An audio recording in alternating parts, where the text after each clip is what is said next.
Medyo ano pa ako ngayon, nalalawi pa sa kamay. Pero I would like to ask my friends here at my back on how will they rate Hong Kong as their choice of destination. So, ikaw muna, Atty. Shai. How will you rate Hong Hong Kong? Kong was my choice of destination as 6 only.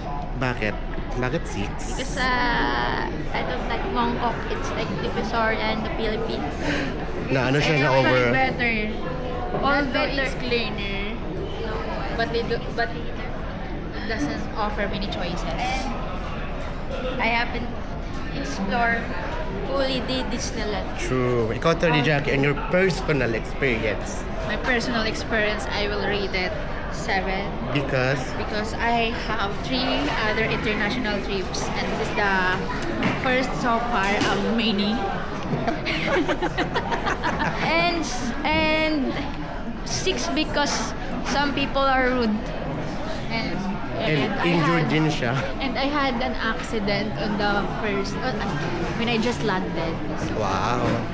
So siya ng accident. Twisted my foot. We don't like McDo. Ayun doon. We like other restaurants. We'll check for other options. Medyo gutom na kami. Pag gusto may vape